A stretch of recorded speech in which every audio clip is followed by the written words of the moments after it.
हिमाल still presents यक्ष प्रश्न। हिमाल स्टिल, हिमालले बढी सुरक्षित घर बनाउँछ। Powered by Bravo Bank, a reason for your success.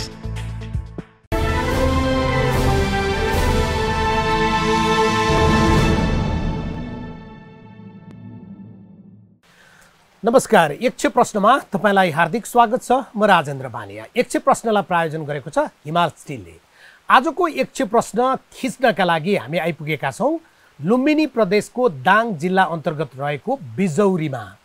Bijauri जहाँ पूर्व मन्त्री लोकेन्द्र बिष्ट मगरले ड्रागन फ्रुटको खेती मात्रै गर्नु भएको छैन, उहाँ राजनीतिबाट जसरी पछिल्लो दिनमा पृथक रूपमा रहँदै नेता र मन्त्रीले पनि फरुवा बोक्न सक्छन्, टायर उचाल्न सक्छन्, कोदालो खन्न सक्छन् र आफै आय आर्जन गरेर अरूका लागि पनि नमुना काम गर्न सक्छन् भनेर उदाहरण पेश गर्नु भएको छ। हामी यहाँ आइपुग्दाखेरिमा वर्षा भइरहेको थियो, पानी परिरहेको थियो। त्यही बीचमा पनि पूर्व मन्त्री मगर आफ्ना तर्फबाट सम्पादन गर्नुपर्ने कृषि कर्मका कामहरू गरिरहनु भएको थियो। एउटा असाध्यै साधारण भेषमा साधारण मानिस, एउटा किसानको व्यवहार गर्ने लोकेन्द्र बिष्ट मगरको राजनीतिक जीवन भने पृथक छ। माओवादीले आरम्भ गरेको सशस्त्र जनयुद्धमा सुरुबाटै सहभागी भएर खास गरी 2062-63 को आन्दोलन र शान्ति प्रक्रिया पछाडि सरकारमा उहाँ दुई पटक मन्त्री हुनुभयो, एक पटक 13 दिन र अर्को पटक 5 महिना। तर पछिल्लो दिनमा माओवादी र नेपालको कम्युनिस्ट आन्दोलनमा जे प्रकारको विचलन र राजनीतिक नेता र कार्यकर्तामा जे प्रकारको अल्छेपन र जनतामा उनीहरूप्रति निराशा पैदा हुन थाल्यो, सम्भवतः त्यसैले लोकेन्द्र बिष्ट मगरलाई आजको ठाउँमा ल्याएको होला। यिनै विषयको सेरोफेरोमा केन्द्रित रहेर यो ड्रागन फ्रुटको फार्म जो हामी पृष्ठभूमिमा तपाईलाई देखाइरहेका छौँ, त्यसैको आडमा बसेर आज हामी उहाँसँग यक्ष प्रश्न गरिरहेका छौँ। स्वागत छ लोकेन्द्रजी कार्यक्रममा। हजुर, धन्यवाद। सबभन्दा पहिले तपाईलाई यो रूपमा यो ठाउँमा यसरी तपाईसँग पहिला पनि टेलिफोनमा कुराकानी भएको छ, तर आज तपाईकै ठाउँमा आएर यसरी कुराकानी गरिरहँदाखेरिमा मलाई कम्तीमा पनि त्यही लोकेन्द्र बिष्ट मगर जो 11 वर्ष सशस्त्र द्वन्द्वमा जनयुद्धमा हिँड्यो, त्यही लोकेन्द्र मगर जोसँग जोडिएर किस्सा होइन संसदमै बन्दुक लिएर गएको भन्नेसम्मको किस्सा, या मन्त्री भएर अगाडि पछाडि सुरक्षाकर्मी लगाएर झन्डावाल गाडी र डन्डावाल सिपाही, तपाईँ त्यही लोकेन्द्र बिष्ट मगर हो? नामले त उही हुँ, तर कामले चाहिँ अहिले किसान छु र इतिहासको एउटा कालखण्डमा मैले राजनीतिक भूमिका खेलेँ। नीति निर्माणको तहमा गएँ, थोरै समय भए पनि। यहाँले 5 महिना भन्नुभयो, 6 महिना, 5 महिना 29 दिन भनेको झन्डै 6 महिना पर्यटन र 13 दिन स्वास्थ्य मन्त्री भइयो। त्यो पार्टीले दिएको जिम्मेवारी, तत्कालीन पार्टीले, र मैले आन्दोलनमा खेलेको भूमिकाको अर्को जिम्मेवारी थियो। त्यो पुरा गरिसकेपछि फेरि मेरो कोर्स बदलियो। कोर्स किन बदलियो भने राजनीतिलाई आजीवनको पेसा व्यवसायको रूपमा भन्दा राजनीति समाजसेवा हो, त्यो आवधिक हुन्छ र त्यो निस्वार्थ, निशर्त र निशुल्क हुन्छ भन्ने मान्यताका साथ मैले राजनीतिबाट विश्राम लिँदै फेरि अर्को सक्रिय जीवनको सुरुवाती आर्थिक र सामाजिक सम्बन्धमा यहाँ जो काम गर्दैछु अथवा हामीले गरिरहेका छौँ यतातिर लागियो। राजनीतिको जगको रूपमा अर्थतन्त्र हो, अर्थतन्त्रको धुरी राजनीति हो। तर जब जग नै कमजोर छ भने धुरी कसरी मजबुत हुन सक्ला? त्यसैले नेपालीहरूको अर्थतन्त्र, सामाजिक सम्बन्ध, आर्थिक सम्बन्ध मजबुत हुन, दह्रो हुन र त्यो दिगो हुन जरुरी छ भन्ने मान्यताका साथ। यसको मतलब राजनीतिलाई मिनिमाइज गरेको होइन, राजनीति सबैले बुझ्नु पर्यो, तर राजनीतिलाई माई खाने भाँडो बनाउनको लागि मर्यादा गर्नु भएन। राजनीति आस्था निष्ठाको हुनु पर्यो, नीति नैतिकताको हुनु पर्यो, मूल्य मान्यताको हुनु पर्यो। तर अहिले त्यो छ कि छैन भन्दा धेरैलाई थाहा छ छैन। तपाईँले राजनीति समाजसेवा थियो, एउटा जिम्मेवारी निर्वाह गर्दै म त्यहाँ गएँ र अब राजनीतिको या मेरो कोर्स बदलियो भन्दै गर्दा तपाईँलाई अन्तर्मनले, अन्तर्हृदयले यो यात्राबाट एउटा मुकाममा पुगिँदैन, जनताले अगाडि देख्दा त नमस्ते गर्लान्, तर अलि पर जाँदा त धारे हात लाउँछन् भन्ने ठाउँबाट एउटा ब्रह्मज्ञान भएको कि लोकेन्द्र बिष्ट चाहिँ राजनीति सधैँ गरिरहन टिक्न सक्दो रहेछ, बेलैमा ठाउँ छोडेर हिँड्दा सही हुन्छ भन्ने लाग्यो? पछिल्लो यहाँले गरेको प्रश्नभन्दा पहिलो प्रश्न मुख्य हो, किनभने जनताका छोराछोरीहरू राष्ट्रपति पनि भए, प्रधानमन्त्री पनि भए, मन्त्री भए, नेता राजनेता सबै भए, तर चाहिँ उनीहरूले आफ्नो धरती बिर्सिनु भएन। हामी जनताका छोराछोरी हौँ, हामी जनताको तहबाट उठ्यौँ र जनताकै लागि देशका लागि काम गर्ने भनेर गयौँ र हामीले देश र जनतालाई कति काम गऱ्यौँ, गर्न सके पनि नसके पनि एउटा निश्चित समय मापदण्ड हुन्छ, समय सीमा हुन्छ। त्यो समय सीमाभन्दा परसम्म तानेर राम्रो काम हुने, त्यहाँबाट छोडेर नराम्रो हुने होइन। त्यस कारणले एउटा इथिकल्ली पनि नैतिक रूपमै पनि के हो त भन्दाखेरि हामीले अब यसमा मैले धेरै गर्न सकिनँ, यहाँ हुने नराम्रा काम कुराहरूको जिम्मेवारी भन्दा मैले अर्का ठाउँ गएर चोख्यौँ बचौँ भन्ने कुरा सहायक हो। तर मुख्य कुरा चाहिँ के हो भने समाज रूपान्तरणको अर्को पाटो पनि त छ, जो कुरा तपाईँले आफ्नो जीवनमा राजनीति आन्दोलन पार्टी भनेर गरिरहनु भएको थिएन। हो मैले कम गरेको थिएँ, गरे पनि कम थियो, किनभने राजनीति प्रधान भएपछि अरू सहायक हुने भयो। अब अहिले मेरो यता व्यवसाय प्रधान भयो, आर्थिक सामाजिक पाटो प्रधान भयो, तर राजनीति सहायक भयो नि। अब हो त्यस कारणले एकपटकमा एउटै प्रधान हुन्छ कि, त्यसैले हिजो राजनीति प्रधान थियो, अरू कुरा सहायक थिए, मलाई थाहा त थियो, थाहा नभएको होइन, तर चाहिँ अहिले यता आएपछि राजनीति स्वत गौण भयो होइन। तर तपाईँलाई त्यो मैले एउटा शब्द प्रयोग गरेको थिएँ ब्रह्मज्ञान भन्ने, होइन? तपाईँलाई त्यो ब्रह्मज्ञान अब म थप राजनीतिमा हिँड्नु जरुरी छैन, म अब दलमा फेरि पनि मन्त्री हुँला, होइन? तर संसदीय राजनीतिको दलदलमा जसरी माओवादी फसेको भनिन्छ, अब म यहाँबाट बाहिर निस्किनुपर्छ भनेर कहिले कालो धामतिर, होइन, योभन्दा अगाडि तपाईँको यात्रा चाहिँ साँखु र काभ्रेको भकुण्डे, त्यहाँ हुँदै तपाईँ यहाँ आएर शब्द जे भन्दा पनि थचारिएको भने पनि हुन्छ, क्रियात्मक काम गरेको भने पनि हुन्छ। यो कृषिमै म जाने हो, अब म झन्डा र डन्डामा लागिनँ भन्ने त्यो रात, त्यो समय, त्यो दिन जति बेला तपाईँ निर्णय गर्दै हुनुहुन्थ्यो नि, कति समय लाग्यो यो निर्णय गर्न? होइन, पहिलो कुरा त अब राजनीतिक गतिविधिहरू र तिनका प्रतिफलहरूको, तिनका चाहिँ अब तपाईँको प्रतिफल प्रतिछाया जे आयो त्यसले नै एउटा ब्रह्मज्ञान उत्पन्न गराइदियो। निराशा होइन, आक्रोश मात्रै पनि होइन, विवेक उत्पन्न के गरायो भने स्वविवेक, होइन, पुनर्ज्ञान के गराइदियो भने यो मात्रै सबै त होइन होला त, योभन्दा अर्को पनि बाटो होला, आफ्नै माटोमा आफ्नै बाटोमा आफ्नै छुट्टै पाटो पनि तय गर्न सकिएला नि भन्ने प्रकारले सृजनशील ढङ्गले सोच्न सिकायो। राजनीतिमा सबै नराम्रा काम भएका छैनन्, राम्रा काम पनि भएका छन्। ती राम्रा कामहरूलाई जग्गा नगर्दै नराम्रा कामहरूलाई निरुत्साहित गर्ने ढङ्गले मैले सकारात्मक पाटो अथवा तपाईँकै भाषामा भन्दा ब्रह्मज्ञान त्यहाँबाट आयो। अर्को कुरा, पछिल्लो पटक राजनीतिमा देखिएका जति विकृति विसङ्गति छन्, अनाचारहरू छन्, होइन, विभिन्न चाहिँ अब भ्रष्टाचार आदिका कुराहरू छन्, अब ती सबै कुराले जनता आजित भएको बेलामा मैले एउटा खालको सेफ ल्यान्ड गर्न खोजे पनि हो, चोखिन खोजे। किन सेफ ल्यान्ड गर्न खोजेको भने म योभन्दा अघि गएर जति राम्रो काम गरे पनि म त्यसैमा मुछिन्छु आखिर, किनभने मलाई पनि यो पनि उइड्याङको मुला त हो नि भनेर भन्ने हुन् मान्छेहरूले। त्योभन्दा मैले कोर्स नै बदलेर अर्को काम गरेँ भने त्यो शक्तिसँगको जो विकृति विसङ्गतिमा अब राजनीतिमा अपेक्षा गरे भन्दा फरक खालको जे भइरहेछ त्यसमा चाहिँ म प्रत्यक्ष रहिन, कतैबाट सम्बन्ध साइनमा छैन भने त मैले त्यति धेरै गाली खानु पनि नपर्ला, होइन, र म धेरै चाहिँ त्यसको मतलब जिम्मेवार कोपभाजनमा नपर्नु पर्ला भनेर पनि मैले कोर्स बदलेको। यसको मतलब म चोख्यौँ र अरू सबै जाउन् भन्ने होइन। तपाईँले पहिलोपटक यो निर्णय गरिसके पछाडि कसलाई भन्नुभयो, उहाँको प्रतिक्रिया चाहिँ के रह्यो?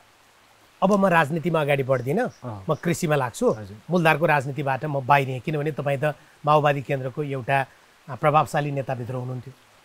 यो भनेको मैले पहिलोपटक चाहिँ लाजिमपाटमा बसेको माओवादी केन्द्रको हेडक्वार्टर कमिटीको बैठकमा कमरेड प्रचण्ड र त्यहाँ उपस्थित कमरेडहरूको समक्ष राखेर उठेको हुँ मैले। सम्भवतः आजको दिन अन्तिम हुन सक्छ र मैले अब पोलिटिक्स नगर्ने हुन्छ, किनभने मैले पोलिटिक्स गर्न सक्ने खालको, गरेर पनि फाइदा हुने खालको मेरो जस्तो प्रवृत्ति भएका मान्छेले नसकिने भयो र हामीले बाटो बिराइसक्यौँ। अब यो बाटो र यो विचार यस्तो हाम्रो शैलीसँग म सहमत छैन, त्यसैले भोलिको दिन राजीनामा आउँछ, अब म बिदा हुन्छु र मैले कोर्स बदल्छु भनेर उठेको। तपाईँले त्यसो भने पछाडिको प्रतिक्रिया चाहिँ यो कुसोले बढार्नु पर्ने कसिङ्गर हावाले उडायो भयो कि उहाँहरूले होइन यसले चाहिँ खालि खेलाची गरिरहेछ, जोक गरिरहेछ, या तपाईँलाई फकाउन प्रयत्न गर्नुभयो? यसमा दुई तीनवटै कुरा आयो। एउटा कुरा चाहिँ तपाईँले भने जस्तै कतिपयलाई अब मार्ग प्रशस्त भयो जस्तो पनि भयो होला, होइन, त्यस्तो बुझेँ, भाग बढ्ने जस्तो, होइन, एउटा। अर्को चाहिँ केही साथीहरू चाहिँ अलिकति चिन्तित पनि भएको जस्तो भयो। त्यो कसरी भने काम लाग्ने मान्छे थियो, अहिले ननिस्किँदा हुन्थ्यो, नेतृत्वले अलिकति जोडबल गर्ने हो कि फेरि भित्राउने हो कि उसलाई भन्ने खालको पनि कुरा जस्तो पाइयो। अर्को कुरा के भयो भने जे भयो ठिक भयो, किनभने अब राजनीति भन्दा यता जो गर्दै हुनुहुन्छ तपाईँ, फल्नले जे गर्दैछ त्यही नै ठिक हो। त्यसो हुनाले अब धेरै त्यता लतारिनु, होइन, धेरै त्यता चाहिँ अब घिसिरिनु त्यति ठिक होइन, तपाईँले गरेको निर्णय ठिक हो भन्ने एउटा पक्ष रह्यो। अर्को पक्षले के भने तपाईँले गल्ती गर्नुमा दाइ, हामी टुहुरी हुने भयौँ, होइन, हाम्रो प्रतिनिधित्व गर्ने त तपाईँ हो, तपाईँ यता आइदिनुपर्छ, बस्नुपर्छ, होइन, यहाँ चाहिँ क्रान्तिकारी धारको रक्षा गर्नुपर्छ भन्ने पनि हुनुभयो। अब जनताको अलिकति प्रतिक्रियाको कुरा गरौँ। तपाईँले त्यो निर्णय गरे पछाडि यो निर्णय जनताले पनि थाहा पाए, जनताको प्रतिक्रिया चाहिँ कस्तो रह्यो? जो तपाईँलाई हिजोका दिनमा आफ्नो प्रतिनिधि मान्थे, आफ्नो नेता मान्थे, या तपाईँलाई आदर्श सम्झेर उनीहरू राजनीतिमा सकारात्मक थिए या लागेका थिए, उनीहरूको प्रतिक्रिया चाहिँ? जनताको प्रतिक्रिया कस्तो रह्यो भने एउटाको सुरुका दिनहरूमा राजनीति छोड्नु गल्ती भयो, तपाईँ फर्किनुपर्छ भन्ने जस्तो आयो अलि बढी, र अलिक कम चाहिँ के आयो भने जे गर्नुमा ठिक गर्नु भन्ने आयो। तर त्यो फेरि अहिले आएर उल्ट्यो, अहिले चाहिँ तपाईँले जे गर्नुमा ठिक गर्नुमा आएर चाहिँ हामीले नबुझाएर छौँ, हामीले तपाईँले फिर्ता हुनुपर्छ भन्नु गल्ती रहेछ। त्यस तपाईँले समयमा बुझ्नुभयो, इन टाइम तपाईँले बुझ्नुभयो हामीले ढिला गरेछौँ भनेर अहिले अब्सोल्युटली जसो 4-5% त अब अहिले पनि यो बेठिक हो भन्नेतिर सोच्ने भयो। लोकेन्द्र विष्ट बहुलाएछ, मतलब यो बेठिक हो, उनले लिएको लाइन गलत हो, उनी चाहिँ राजनीति एउटा पलायन भयो, यो ठिक भएन भन्नेतिर जाने भए। तर 95% ओभरले चाहिँ 95%भन्दा बढी जनता र कार्यकर्ताहरूको हिस्साले के भन्छ भने हिजोकै हाम्रा समर्थक जनताहरू सबैको चाहिँ के छ भने फल्नुले लिएको चाहिँ ठिक हो, अरू नेताहरूले पनि त्यसै गरे हुन्थ्यो, किनभने यो राजनीतिमा सबै मुछिएर सबैले गरेर पनि त केही हुँदैन आखिर, होइन। त्यसमा हामीले राजनीतिका सँगसँगै यसो गर्दै पनि हुने हो भन्ने खालको पाइन्छ र अहिले धेरै जसो गालीभन्दा ताली चाहिँ पाएको जस्तो महसुस हुन्छ। गाह्रो तपाईँलाई चाहिँ कति भयो? किनभने केही समय मन्त्री भए पछाडि पनि अहिले राजनीतिक दलका नेताहरूमाथि आरोप चाहिँ बानी बिग्रियो, सहर छिरे पछाडि आफूले लगाएको त्यो हवाई चप्पल पनि बिर्स्यो, आफूले हिँडेको त्यो डाँडो र कुइनेटो पनि बिर्स्यो, आफूले खाएको त्यो आँटो र पिठो पनि बिर्स्यो। ऊ चाहिँ सहरसँगै सुविधामा र शक्ति र सत्तामा यसरी रमायो, अब त्यहाँबाट कहिले झर्दाखेरिमा सायद उसलाई नर्क गए जस्तो हुन्छ। तपाईँलाई त्यस्तो गाह्रो भयो कि भएन? होइन, म सुकिलो मुकिलो पनि त्यति भएन, हुन त भएँ, मन्त्री भएँ, झन्डा हल्लाएँ, डन्डा पनि हल्ले, होइन, कोट प्यान्ट सुट आदिमा अनि टाई लगाएर पनि हिँडेँ म। तर चाहिँ जहाजवालै मन्त्री हुनुहुन्थ्यो? भयो, हेलिकप्टर चढ्यो, जहाज चढ्यो, सबै गर्यो। तर म त्यतिखेर पनि बोइलर भएन, आवश्यकताले एउटा खालको लवाई खवाई त हुने भयो। अनि म बोइलर चाहिँ कहिल्यै भएन, सुकिलो मुकिलो कम भएँ, बोइलर म उहिले पनि भएन, अहिले पनि झन् हुने कुरै भएन। त्यसैले मलाई चाहिँ त्यहाँबाट यहाँ जम्प हानेर आएर थला पर्नु कहिले परेन, मैले सबै काम गरेँ। यहाँ घरका मान्छेले चाहिँ केही भने कि भनेनन्? तपाईँको धर्मपत्नीले होला, छोरीले होला, नातागोताले होला, किनभने नेता हुनु, मन्त्री हुनु, प्रधानमन्त्री हुनु चाहिँ सबभन्दा धेरै हुनुपर्थ्यो जनताका लागि, होइन, तर परिवारका लागि, नातागोताका लागि, आफन्तका लागि, धेरै टाढा पुग्दा कार्यकर्ताका लागि भन्ने छ। घरका मान्छेलाई पनि मन्त्री हुँदा कम्तीमा पनि नजराना आथ्यो, मन्त्री हुँदा कम्तीमा पनि सपिङ अलि राम्रो ठाउँमा हुन्थ्यो, त्यो जम्मै कुरा त हट्यो, होइन। हुँदा मन्त्रीका परिवारका सदस्यले सरकारी स्रोतबाट गाडी पाउँथे, व्यक्तिगत बिहेमा जान होस्, घुम्न जानलाई होस्, त्यो सबै चिज त घट्यो। गाली गरेनन्? पहिलो कुरा अब मैले त्यसरी सबै सरकारी साधन स्रोत दुरुपयोग गरिनँ, पहिलो कुरा। दोस्रो कुरा उनीहरूको मिश्रित रह्यो। राजनीति नछोडेकै भए पनि हुन्थ्यो, जीवनभरि दुःख पाएको मान्छेले राजनीति गरिरहँदाखेरि पनि अरू जस्तै नगरे पनि हाम्रो आफ्नो तरिकाले गर्न सकिन्थ्यो होइन भन्ने एउटा थियो। अर्को कुरा चाहिँ अब यो साह्रै दुर्गन्धित खालको, साह्रै विवादास्पद खालको, जनता सबले धारे हात लगाउने बेला यो पनि ठिकै हो, ठिक छ, अब जे भयो भइहाल्यो, राजनीति नगर्ने, गर्ने नगर्ने इच्छाको कुरा हो, तपाईँले ठिकै गर्नुभयो भन्ने रह्यो। तर पहिला सुरुका दिनमा चाहिँ राजनीति नछोडेको भए हुन्थ्यो भन्ने चाहिँ रह्यो होइन। जस्तै तपाईँ केन्द्रीय राजनीतिमा रहिरहेको भए नेताको आम्दानीको स्रोत के हो, व्यवसाय के हो चाहिएन, तर उनीहरू गाडी पनि चढ्छन्, उनीहरूको घरमा काम गर्ने मान्छे पनि हुन्छ, या उनीहरूका कार्यकर्ताको भिड हुँदा खानपान पनि हुन्छ होइन। त्यसो हुँदा अरूले लिएर गएर चिया टक्राइदिन्थ्यो। आज म यहाँ आउँदा साह्रै सामान्य भेषमा तपाईँको धर्मपत्नी, तपाईँहरूलाई धर्मपत्नी भन्दा मजा आउँदैन होला होइन, उहाँ चाहिँ हामीले चिया लिएर आइरहनु भएको थियो। उहाँको जीवन त तपाईँले आफूले त दुःख पाउनुभयो, उहाँलाई पनि दुःख दिनुभयो नि होइन? उनी पहिला पनि त्यसै दुःख गर्ने मान्छे हुन्। म मन्त्री हुने बेलामा पनि खानै पकाउँथिन् होइन, खाना पकाएर सब कार्यकर्तालाई खुवाउने, आफूले खाने, मलाई खुवाउने, सबै गर्ने हुन्। अनि उनी चाहिँ अब पहिला शिक्षिका हुन्, कार्यकर्ता पनि हुन्, त्यसपछि अब मेरो श्रीमती पनि भइन्, त्यसैले उनले चाहिँ पहिल्यैदेखि त्यसरी काम गरेकी छन्। अनि उनलाई चाहिँ अहिले मात्रै तपाईँले त्यसो देखेको होइन, पहिल्यैदेखि त्यसो धेरैलाई थाहा छ।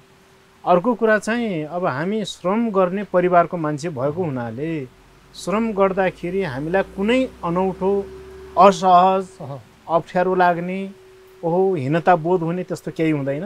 त्यो सहज सामान्य। तपाईँले यो जुन बाटो रोज्नुभयो, खास गरी कालो धान रोप्न जाँदा बढी चर्चामा थियो होइन, नेतृत्वसँग असाध्यै तपाईँ चाहिँ असन्तुष्ट हुनुहुन्थ्यो, या तपाईँको लवाई खवाई, तपाईँको बोलीचाली चाहिँ परिवर्तन भएन, उही रुकुमेली रोल्पाली जस्तो भयो, नेताहरू धेरै परिवर्तन भइसक्नु भएको थियो, त्यस कारणले तपाईँको छेउमा बस्दा या तपाईँ छेउमा जाँदा उहाँहरूलाई त्यति धेरै सहज लाग्दैन थियो, तपाईँले काहीँ न काहीँ हिन्ताबोध गर्नुभयो अनि बाटो फेर्नुभयो हो?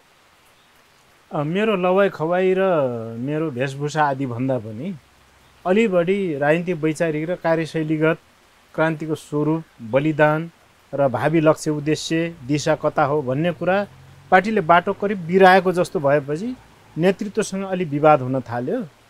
पार्टी त बिग्रियो त, पार्टी त सकिन थाल्यो त, यस्तै भएर सकिने हो कि बनाउने हो भन्ने विषयबाट, कोणबाट यताबाट अलि बढी जोडका साथ छलफल र हाम्रा कुराहरू पढ्न थालेपछि, त्यसो म फेरि सिधा बोल्ने मान्छे, अलि सिधा कुरा राख्दाखेरि नेतृत्वलाई सायद अलि पचेन। नपचेपछि कर्के नजर सुरु भयो। त्यो कर्के नजर लागेको त थाहा भइहाल्छ। कर्के नजर लागेपछि अब मलाई के लाग्यो भने नेतृत्वले मलाई मन पराउँदैन, मलाई भनेको हाम्रो मन पराउँदैन भने अब अवसर पनि दिँदैन, मेरो जस्तो प्रवृत्तिहरूलाई मन पराउँदैन, अवसर भन्दा पनि पार्टी बन्दैन। अब हामी जो इमान्दार कार्यकर्ता नेतृत्व भनेका छौँ उहाँको पछि लागेका, उहाँहरूले अब अर्कैतिर पिरती गाँस्नुभयो, लभ अन्तै पर्न थाल्यो, अब हामी डिभोर्समा जाने भयौँ भनेर अब हामी डिभोर्सतिर गएको हो। डिभोर्स जाने बेलामा व्यक्तिगत क्लास लिएर, रेसिपी लिएर, कुनै चाहिँ इगो लिएर भन्दा अब राजनीतिक निर्णय गर्नका लागि त आत्मनिर्णयको अधिकार, सेल्फ डिटर्मिनेसनकै कुरा हो। आत्मनिर्णयको अधिकार मसँग थियो, मैले मेरो अधिकार प्रयोग गरेँ। मेरो अध्यक्ष त मै हो नि, पार्टीको अध्यक्ष पो प्रचण्ड हो त, तर मेरो अध्यक्ष त मै हो। अनि मेरो अध्यक्षता अथवा मेरो अधिकार मैले प्रयोग गर्दाखेरि उहाँहरूलाई आरोपै लगाएर उहाँहरू खतम भएर भनेर होइन, जति गर्न सक्नुहुन्थ्यो गर्नुभयो, त त्योभन्दा अलि बढी अपेक्षा गर्नु हामी मूर्ख भइयो, अर्थात् गर्नुपर्ने भन्दा धेरै बिग्रिनु भयो। स्योर।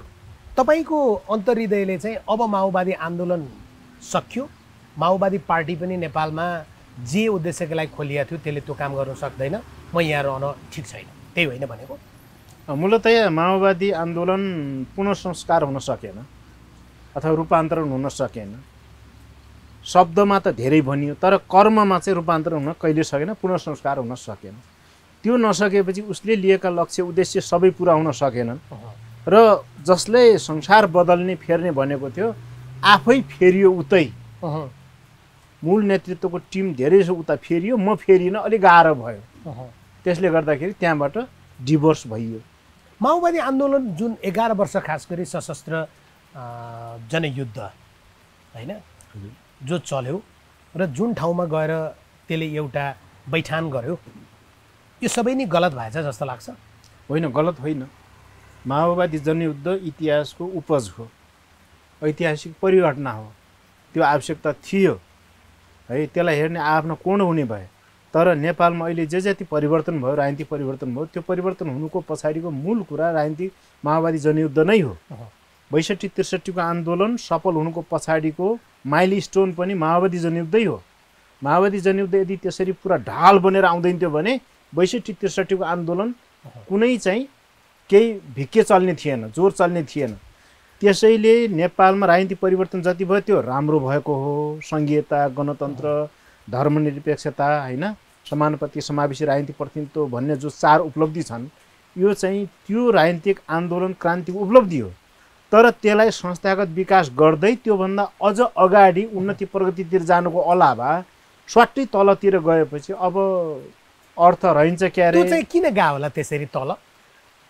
कसको कमजोरी? त्यसरी जानुको पछाडिको मूल कारण पार्टी नेतृत्वले शान्ति प्रक्रियामा आउँदा गरेका 2टा कुरा चाहिँ भुल्यो।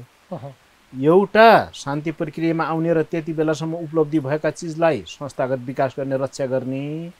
अर्को कुरा क्रान्तिका बाँकी कार्यभारलाई सरकारबाट, सदनबाट, सडकबाट पुरा गर्ने, शान्तिपूर्ण रूपमा गर्ने।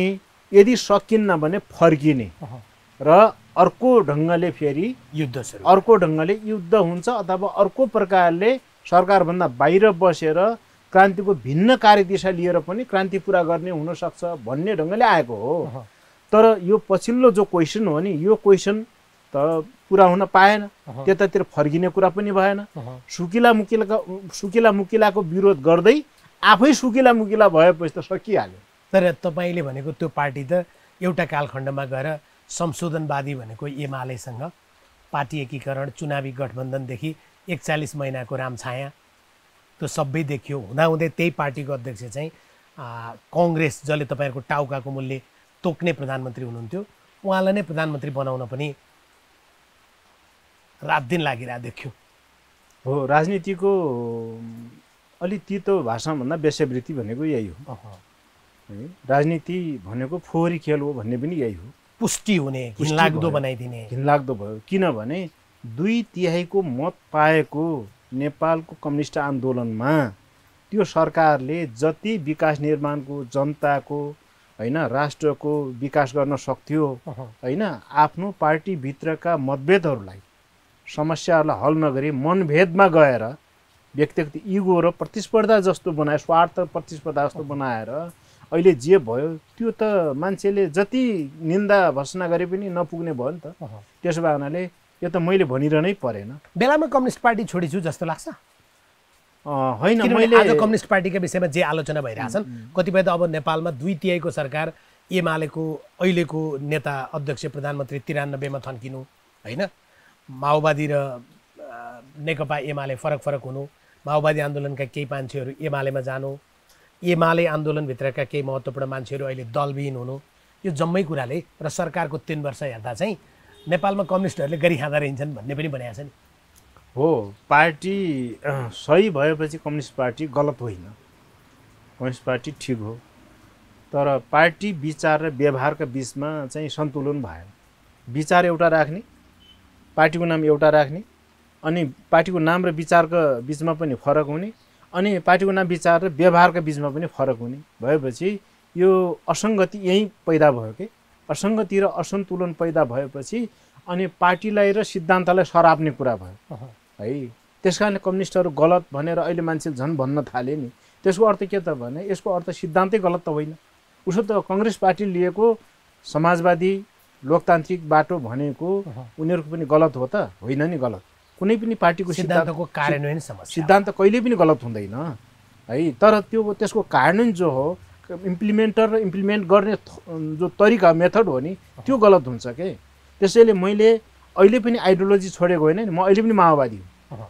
म मर्ने बेलासम्म माओवादी तपाईँको सामाजिक सञ्जालमा तपाईँले जे लेखिरहेको हुनुहुन्छ पछिल्लो पटक तपाईँले अपलोड गरेको म हेर्दै थिएँ कृष्णसेन इच्छुकप्रतिको तपाईँको श्रद्धा या राजनीतिक घटनाप्रति तपाईँको आक्रोशपूर्ण अभिव्यक्ति त्यो सबैले चाहिँ तपाईँ दलगत कमिटी मात्रै छोडे हो भन्ने देखिन्छ। हो, म पोलिटिक्समा अहिले पनि फ्रन्ट लाइनमा छैन, एक्टिभ छैन, तर राजनीतिमा म पुरै जोडिएको छु। आज पनि माओवादी हो? किनभने कुन चाहिँ माओवादी हो तपाईँ आज? होइन, म कुनै पार्टीगत माओवादी जस्तै वैज्ञानिक समाजवाद खोज्ने माओवादी हो कि जनताको जनवाद 21औं शताब्दीको जनवाद खोज्ने माओवादी हो कि कुन चाहिँ माओवादी हो तपाईँ? अहिले यो वा त्यो भन्दा पनि असल माओवादी जो मार्क्सवाद लेनिनवाद माओवादलाई 21औं शताब्दीका सामाजिक आर्थिक समस्याहरूलाई हल गर्ने ढङ्गले जाने जुन माओवादी हुन्छ त्यही माओवादी म माओवादी हुँ। नेपालमा कुनै त्यस्तो माओवादी छ? त्यस्तो माओवादी अहिले ठ्याक्कै भन्दा यो सिद्धान्तमा त सबैले सबै कुरा भन्न सक्ने भए, तर त्यसमा चाहिँ म अलिकति हेर्दाखेरि कमरेड वैद्यलाई 2-3वटा कुराले क्रान्तिकारी माओवादी नजिक ठान्छु। एउटा इथिकल्ली पनि उहाँ अरू जति प्रदूषित हुनुहुन्न, अर्को कुरा डगमा सगमा आदि त भन्छन् मान्छेहरूले, तर उहाँले सैद्धान्तिक रूपमा माओवादलाई ठिकै ढङ्गले बुझे जस्तो लाग्छ।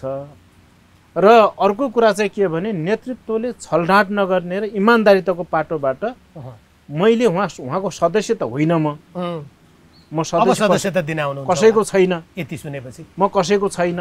उहाँले पहिले भन्नुभएको सदस्यता लिनुहोस्, मेरो उसमा आउनुहोस्, सेन्ट्रल कमिटीमा काम गरौँ, सँगसँगै काम गरौँ भन्नुभयो। मैले अहिले म कतै जान्न भनेको मैले। विप्लवजीले पनि भन्नुभएको थियो, धेरै आउनुभयो, तर म प्रचण्डले चाहिँ भन्नु भएन? प्रचण्डले पनि मान्छे पठाउनु भयो, आफै आउनु भएन? आफै आउनु भएन, मान्छे पठाउनु भयो, तर चाहिँ मैले कसैलाई पनि इन्कार गरेपछि उहाँको कुरा स्वीकार हुने कुरो भएन। त्यसो भएनाले अहिले मैले आफूलाई माओवादी विचारसँग नजिक राख्दाखेरि म चाहिँ गनाउने भन्दा अलि माटो र गोबरको गन्ध बासना आउने माओवादी भन्न रुचाउँछु। तपाईँले अरू व्यवसाय नरोजेर माओवादी आन्दोलन या माओवादी सशस्त्र जनयुद्ध माओवादीका नेताहरू तपाईँहरूसँग प्रशस्त पैसा त्यति बेलाकै थियो, त्यसलाई लुटेको भन्ने शब्द प्रयोग गर्छन्, जम्मा गरेको होइन, लुकाएको के भन्ने होला, त्यस अर्थमा पनि तपाईँ अरू सजिला व्यवसाय गर्न सक्नुहुन्थ्यो क्या? यसरी तपाईँ आफै यो चप्पल प्लास्टिकको चप्पल लाएर आफै टायर बोकेर आफै यो जम्मै चिज गर्न पर्दैन थियो, अलि सुखको जीवन हुन्थ्यो कि? मलाई के लाग्छ भने सबभन्दा ग्रासरुटको जीवन सबभन्दा राम्रो जीवन हो। धरतीसँगको एट्याचमेन्ट, अर्थिङ हुने कुरा सबभन्दा ठुलो कुरा हो। स्वास्थ्यको हिसाबले पनि हो, नैतिकताको हिसाबले पनि हो, सादा जीवनका हिसाबले पनि हो। सादा जीवन भनेको बेटर जीवन त्यही हो। सिम्पल लिभिङ भनेको बेटर लाइफ नै हो है। त्यसो कारणले यहाँ के हो त भन्दाखेरि अब अरूहरूले के भन्छन् त्यो आफ्नै ठाउँमा होला। अब म उपर कुनै शङ्का लागेमा चाहिँ मैले पहिला पनि भने कि छानबिन हुनु पर्यो। युद्धकालमा तपाईँको चाहिँ जम्मा गरे पैसा थिएन होइन, अनि त्यस्तो हामी त्यतातिर लाग्दै लागेनौँ होइन। कसैले त्यो बिचमा चाहिँ बदमासी गरेको भए त्यो आफ्नो ठाउँमा होला, नत्र भने हामी त्यसका लागि लडेकै होइन नि। हामीले जनताको मुक्तिको लागि लडेको हो। समाजमा हुने भ्रष्टाचार, अन्याय, व्यभिचार होइन, बलात्कारहरू, अनियमितताहरू होइन, कुनीतिहरू यिनीहरूलाई हटाउनलाई गरेको मान्छेले त्यसो गर्ने कुरा हुँदैन। त्यसो भएनाले मैले कृषि नै किन रोजेँ भने कृषिमा जीवन छ। कृषिको पाटो भनेको नेपालको सन्दर्भमा अर्को क्रान्तिको पाटो हो। यो पाटो बेलामा कृषि प्रधान देश भन्ने तर अरू देशबाट चामलदेखि लिएर सबै चिज किनेर ल्याएर खाने भनेपछि नेपालमा राजनीतिक क्रान्ति पछिको अर्को पाटो कृषि क्रान्तिको पाटो छ। कृषि क्रान्ति भन्ने, भाषण पनि गर्ने, लेख्ने पनि सारा गर्ने, तर काममा त हामी कोही जाँदैनौँ। त्यसो भएपछि अब म जाँदा के हुन्छ त? म आफू पनि बाँच्नुपर्छ त्यहाँ। मैले कुनै लुटेर अनियमितता गरेर बदमासी गरेर कमाएको सम्पत्ति त छैन मसँग। भएपछि देखाएर लिए भयो कसैले, नत्र भने यो अर्काको जग्गा भाडामा लिएर आफै मजदुरी गरेर तपाईँले भने जस्तै होइन प्लास्टिकको चप्पल लाएर यसरी हिँड्नुपर्ने मलाई के रहर छ होइन। अनि त्यसो भएनाले मैले चाहिँ कृषि क्षेत्र किन रोजेको भन्दाखेरि सबभन्दा पवित्र क्षेत्र कृषि हो, सम्मानको क्षेत्र कृषि हो। कृषिलाई सबले हेला गर्छन्, हेला गरेको चिजलाई चाहिँ सम्मान गर्न आएको म। तर तपाईँले यो सम्मानको पेसा हो भन्नुहुन्छ, एउटा रमाइलो तपाईँले मसँग अनौपचारिक रूपमा पनि भन्नुभएको थियो।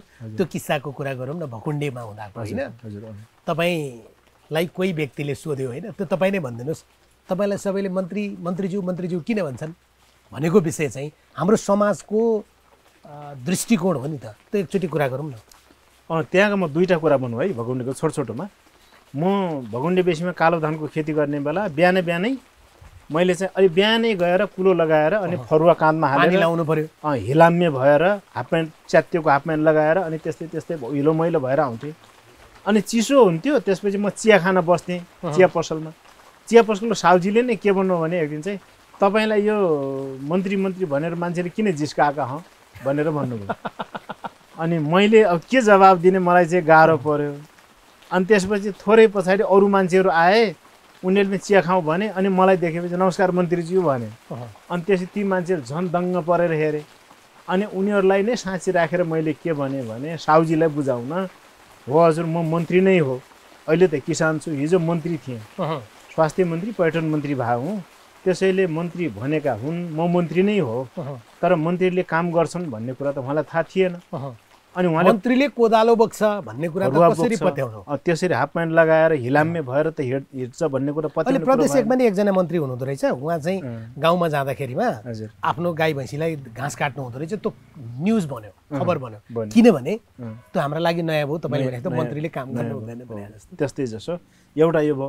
अनि त्यसो भए चाहिँ उहाँले अर्को दिनबाट मलाई मन्त्रीज्यू भनेर नमस्कार गर्न थाल्नुभयो। अब आदर र श्रद्धा पैदा, सरी भन्नुभयो। अनि मैले के भने, सरी होइन, सरी नभन्नुहोस्, अब चिनाउँदै हिँड्ने मेरो काम पनि होइन, सबैले चिन्नुपर्छ भन्ने पनि छैन भने मैले। अर्को चाहिँ म बिहानै धान गोड्ने मान्छे आउनुभन्दा पहिला चाहिँ म यसो गोड्दै थिएँ एक्लै, बाटो नजिकै थियो, खेतमा कालो धान गोड्दै थिएँ। अनि त्यो आर्मीको चाहिँ ट्रुप्स बिहान दौड्न हिँडेको रहेछ। दौड्दै हिँड्ने बेलामा अनि सिपाहीहरू त दौडिरहेका, तर अलि हाकिम खालका हुनन् के अरे उनीहरू, अलि पेट ठुलो बनाएका। अनि उनीहरूले के भने सक्दैनन्, पछि हुन्छन्। अनि उनीहरूले के भने एकजनाले चाहिँ अलि ठुला हाकिम होला, तिनले के भने, ए भाइ यो चाहिँ यहाँ मन्त्रीको खेतमा काम गर्ने हो तिमी भनेर भने।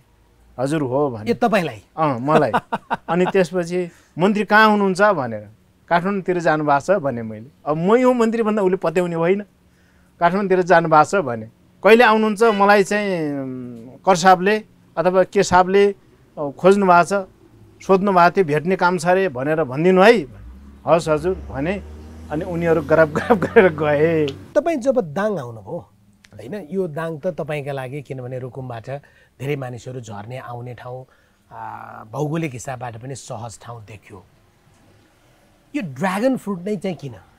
यसबारेमा मैले थाहा पाएको डाक्टर जगन्नाथ राईबाट हो, झन्डै 17 वर्ष अघिको कुरा हो। र यो खेती चाहिँ अब नेपाल मात्रै होइन, संसारभरिका किसानहरूको लागि नयाँ चिज बनेको छ, आय आर्जनको, स्वास्थ्यका लागि राम्रो। यो अलिक गर्मी ठाउँमा हुँदो रहेछ होइन? अलिक गर्मी ठाउँमा हुने, समुद्र सतहबाट झन्डै 800 मिटर भित्र चाहिँ यसको व्यवसाय खेती गर्न सकिने हो। जान चाहिँ हामी 1500 मिटर पनि माथि जान सक्छौँ, तर 800 पेरिफेरी र त्यो भित्रको जस्तो माथि चाहिँ हुँदैन, कम हुन्छ। तर अब तपाईँले व्यवसायिक खेती गरिरहनु भएको छ, यत्रो धेरै जग्गा भाडामा लिएर होइन, भाडा पनि तिर्नु पर्यो, यसले कमाउनु पनि पर्यो। व्यावसायिक खेती गर्दाखेरिमा सरकारसँग अब एउटा प्रश्न उठ्छ क्या, लोकेन्द्र विष्टले त्यो जग्गै किने होला होइन, सरकारसँग कृषिमा जुन अनुदान आउँछ त्यो प्रशस्त पचाएको होला, अनि यो देखाएको होला, जे चलेको छ संस्कार र संस्कृति त्यही भन्ने होला। किसानलाई दिनुपर्ने तपाईँ अनुदान चाहिँ कार्यकर्तालाई दिने र कागजको बाख्रा बनाएर ह्याकुला खाइदिने। तपाईँले चाहिँ कति लिनुभयो? अब यहाँ खास कुरा चाहिँ के छ भने, हामीले अनुदानका नाममा झन्डै 4.5 लाख 5 लाखको एउटा सोलर प्लेट हालिदिएको छ। त्यो चाहिँ के अरे कृषि ज्ञान केन्द्र घोराइले। पोहोर साल हाकिम साहब आउनुभयो, अनि यहाँ घुमफिर गरिसकेपछि केही समस्या छ कि मन्त्रीज्यू भन्नुभयो। समस्या त धेरै छन्, मुख्य चाहिँ पानी छैन भने मैले। अनि त्यसपछि हामी विचारौँला नि त भन्नुभयो। अनि 2 महिना पहिला उहाँले कर्मचारी पठाउनु भयो र एउटा सोलरको पाता 6वटा पाता हालेर डाइरेक्ट लाइन डिसी लाइनबाट ठ्याक्क यो पल्लापट्टि खोल्चोबाट अलिअलि पानी आउँछ कहिलेकाहीँ। त्यति हो हामीले लिएको। 4.5-5 लाख कति बजेट बन्छ अरे त्यसको। हामी त्यहाँ चाहिँ बोर्डै राखिदिन्छौँ भन्नुभएको छ उहाँहरूले। कति खर्च भयो के भयो होइन, डोनेसन हाम्रो भनेर उहाँले राखिदिने रे। यदि देशमा कृषिको विकास गर्ने हो भने किसानकोमा सरकार आउनुपर्छ तर सरकारकोमा किसान जान हुँदैन। यो एउटा वाक्यले क्लियर कुरा गर्छ। किनभने सरकार किसानकोमा आउने बित्तिकै उसले सबै समस्या देख्छ र उसले चाहिँ योजना त्यो अनुसार बनाउन सक्छ। तर किसान चाहिँ सरकारकोमा गयो भने धेरै किसान भन्छ कसका कुरा सुन्ने कसका कुरा त्यसमा पनि सामान्य किसान त त्यो पहुँचसम्म जानै छैन, उसले बाटै थाहा पाउँदैन। हो, त्यहाँ त फेरि उयो कागजी किसान पर्छ हैन, सुटेड बुटेड गाडी चढेर जाने गाडीवाला हैन, त्यसपछि पहुँचवाला मात्रै पर्ने भयो। त्यसैले अनुदान पनि उहिले पाउने भयो नि त। अनि हामीले अनुदान लिनु किन पर्यो? एउटा अर्को रमाइलो कुरा पनि गरिहालौँ न। हजुर। तपाईँले यो टायर बोक्दै गर्दा यसलाई त टायर चाहिँदो रहेछ होइन, यहाँनिर तपाईँले टायर हाल्नु भएको छ, त्यसो हुँदाखेरिमा त्यो त्यहाँ अड्याउन पनि सजिलो हुने भयो। यो सबैभरि टायर हाल्नु भएको छ, मलाई लाग्छ यहाँ त हजारौँ टायर होला। यो टायर दाङमा मात्रै जम्मा गर्नुभयो कि अन्यत्र कहीँबाट ल्याउनु भयो? त्यति बेलाको पनि रमाइलो किस्सा थियो नि। त्यतिखेरको चाहिँ के पर्यो भने हामीलाई अब यहाँ 3500 पिलर छन्, 3500 नै टायर चाहियो।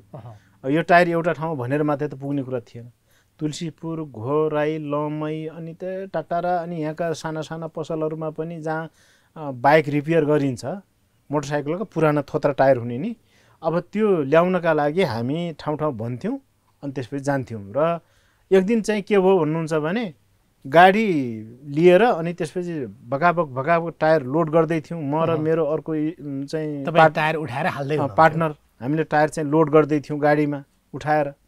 अनि टायर उठाएर हाल्दै गरेको बेलामा 5 तल्ला माथिको एउटा घरबाट साउजीले भन्नुभयो, ए भाइ त्यो चाहिँ त्यो साइडमा भएको दुई धोक्रो फोहोर पनि उठाएर लैजाऊ है भन्नुभयो।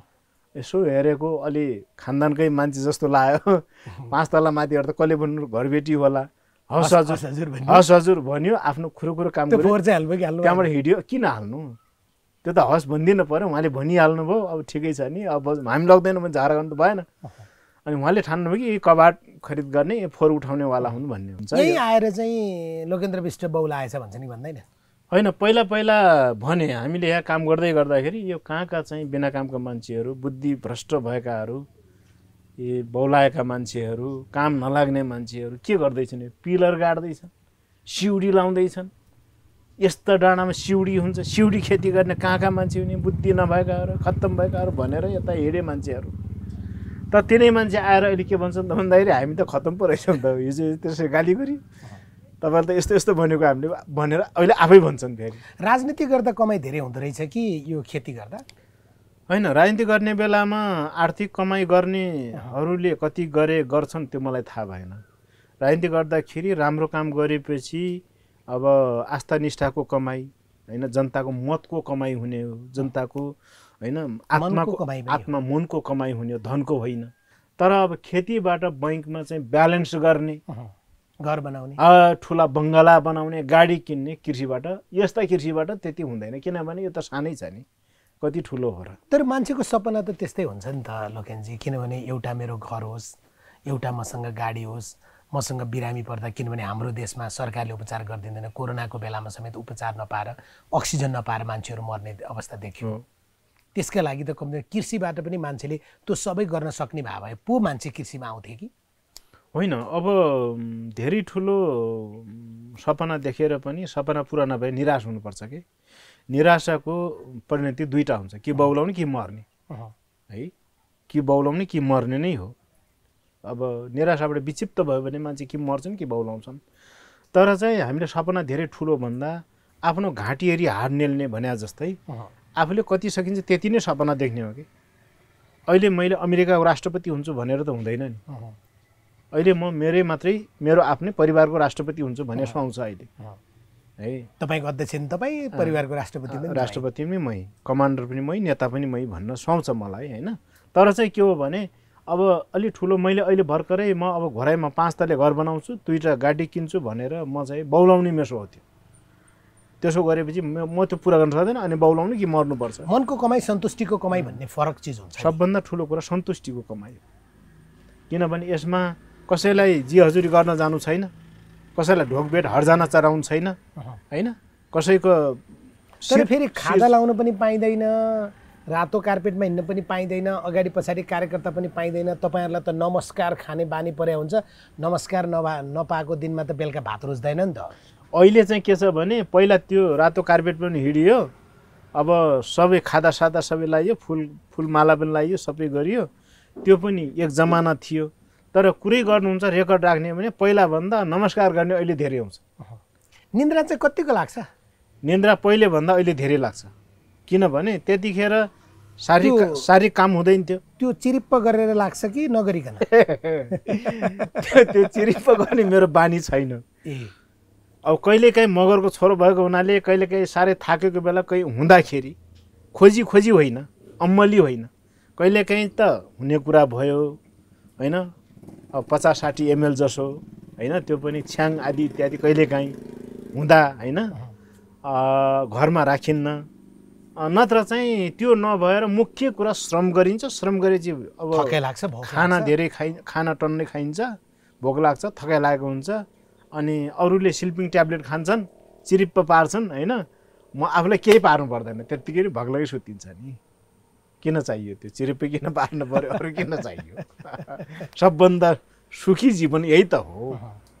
अमूल्य निद्रा चाहिँ त्यसै पाइन्छ। यो सबैको काम आफै गर्नुहुन्छ? यहाँका कामहरू करिब हामी 2 पार्टनर, एक पार्टनर चाहिँ कहिलेकाहीँ आउनुहुन्छ, 3 जना हुनुहुन्छ है तपाईँ? 3 जना छौँ। 2 जना चाहिँ फिल्ड वर्करै हौँ हामी, मालिक पनि हौँ, मजदुर पनि हौँ। मालिक हौँ, सेयर हालेका छौँ, मजदुर हौँ, काम गर्छौँ। काम गरे भए जेला पाउँछौँ। जेला पनि दिनको कति रुपियाँ? जेला चाहिँ अब पुरुषहरूले यहाँ 700 पाउँछन्, हामीले 700 नै। तपाईँले दिनभरि काम गरेको 700 रुपियाँ लिनुहुन्छ हिसाबमा? 700 पाउँछ, मजदुरै हौँ नि त हामी। अनि तर अर्को काम नगर्ने साथीले चाहिँ त्यो पाउनुहुन्न, किनभने उहाँ काम गर्नुहुन्न, मुनाफा मात्र पाउनुहुन्छ। यसो गरेपछि अब दिनभरि जे काम आइपर्छ सबै गरिन्छ। अरू कृषिमा लाग्ने मान्छेलाई अन्तिममा तपाईँलाई सोधेको, जो आज तपाईँ 52 डिग्री 55 डिग्री तापक्रममा चाहिँ पिल्सिएर बस्नु भएको छ, विभिन्न देशमा गएर, नेपालमा पनि यहाँ केही हुँदैन भनेर बेरोजगार बस्नु भएको छ, उहाँहरूलाई तपाईँले भन्ने केही सन्देश छ? उहाँहरू खास गरी नेपालका स्वदेशमा या विदेशमा रहने सम्पूर्ण युवा र किसानहरूलाई मेरो भनाइ के छ भने, पहिलो कुरा चाहिँ हामीसँग इच्छा शक्ति हुनु पर्यो। इन्टरनल विलिङ पावर, आन्तरिक इच्छा शक्ति दह्रो हुनु पर्यो। त्यो भयो भने कृषिमा क्रान्ति गर्न 3टा चिज चाहिन्छ। एउटा शिक्षा, एउटा इच्छा, दोस्रो शिक्षा, तेस्रो प्रविधि। इच्छा, शिक्षा र प्रविधि भयो भने त्यो खाडी साडी जानु पर्दैन। हाम्रो यहीँकै बाँझा र झाडीले भ्याउँछ, हामी यहीँ गरौँ। त्यसैले अहिले मैले राजनीति छोडेर यता लाग्नुको 3टा कारण हो। नम्बर 1 कारण राजनीति पेसा हो, राजनीति समाजसेवा हो, पेसा होइन। यसलाई आवधिक बनाउनु पर्छ, आजीवनको होइन भन्ने चाहिँ सन्देश दिने र राजनीति छोडेर पनि यस्तो काम गर्न सकिन्छ भन्ने राजनीति सँगै पनि गर्न सकिन्छ। हो, यो पनि गर्न सकिन्छ। एक। दोस्रो चाहिँ के हो भने हामीले आफ्नै देशमा केही गर्न सक्छौँ भन्ने कुराको सन्देश दिन खोजेको युवाहरूलाई, किसानहरूलाई। अर्को कुरा चाहिँ के हो भने हामी पराश्रित किन हुने, ठेकदारहरू किन खोज्ने, उद्योग पुँजीपति किन खोज्ने, पैसा मागी खाने क्या, हात पसार्ने, कसैले थुकिदिया चाट्ने, नत्र भने निच्च परेरै फर्किने, त्यस्तो किन गर्ने? स्वाभिमानका साथ काम गरेर खान पर्यो। स्वाभिमानको जिन्दगी ठाडो हुन्छ, कसैको ठाडो पारेर हामी जिउनु पर्यो। त्यसैले आफूले श्रम गरेर आफ्नै माटोमा आफैले परिश्रम गरेर खाऊँ भन्ने स्वाभिमानको बाटो र सन्देश देखाउन खोजेको हो। त्यस कारणले गर्दाखेरि म सबै युवा र किसान साथीहरूलाई के भन्छु भने, स्वाभिमानको बाटो र पाटो रोजौँ, आफ्नै माटोमा रमौँ, सब कुरा यहीँ हुन्छ, यो सुन फल्ने ठाउँ हो। हस्, तपाईँलाई धेरै शुभकामना, तपाईँलाई धन्यवाद पनि, किनभने पानी परिरहेको थियो, हामीलाई यो सबै व्यवस्थापन गर्न पनि तपाईँको साह्रै ठुलो सहयोग रह्यो। मेरा क्यामेरा पर्सन भाइहरूले भन्नुहुन्थ्यो उहाँ नै हो त पहिला मन्त्री भएको भनेर, किनभने मन्त्रीले या ठुलो पदमा हुनेले शारीरिक श्रम या काम गर्न हुँदैन भन्ने जे हामीले एउटा सामाजिक सोच निर्माण गरेका छौँ, परिवर्तन त्यहीँनिर गर्ने होला। तपाईँलाई फेरि पनि शुभकामना, धन्यवाद। हवस्, धन्यवाद। मलाई चाहिँ यस्तो अलि मौसमको समस्याको बेला पनि टाढाबाट आएर कोरोनाकै बिचमा यो खालको समय र अवसर दिनुभयो र अलिकति मौसमको जटिलताका बिचमा पनि अब यस्तो मिठो कुराकानी भयो, धेरै पछि भेट भयो र यहाँको टेलिभिजनलाई, र आदरणीय श्रोताहरूलाई सबैलाई धन्यवाद, नमस्कार। हस्, एक प्रश्न आज हामीले सोध्यौँ लोकेन्द्र विष्ट मगरलाई। उहाँ आजको दिनमा एउटा सफल किसान, हिजोको दिनमा एउटा राजनीतिज्ञ मन्त्री, तर मन्त्री हुनु र किसान हुनु, झन्डावाल गाडीमा चढ्नु र माटो फरुवाले खोस्रिनुको बिचमा सन्तुष्टि उहाँले यसैमा पाउनु भएको छ। त्यस कारणले जीवनको परिभाषा बदलौँ, कर्मको परिभाषा बदलौँ, जसका कारणले गर्दाखेरि कसैको अगाडि टाउको नुहाउन नपरोस्, कसैका अगाडि हात थापेर खानु नपरोस्, चन्दा मागेर खान नपरोस्, कसैलाई धम्काएर थर्काएर खानु नपरोस्, या अर्काको मन रुवाएर खान नपरोस्। आज हामीले त्यस्तै पौरखी कथा लोकेन्द्र विष्ट मगरसँग एक प्रश्न गरेर प्रस्तुत गऱ्यौँ। यो कार्यक्रम छायाङ्कनका लागि हामी आइपुगेका थियौँ दाङको यो बिजौरीमा। कार्यक्रम छायाङ्कन गर्न असाध्यै धेरै मेहनत गर्ने मित्रहरू, खास गरी प्रदीप, दीपक लगायत सबैलाई हार्दिक धन्यवाद भन्छु। कार्यक्रमलाई प्रायोजन गरेको छ हिमाल स्टिलले। कार्यक्रम यही सकिन्छ। नमस्कार।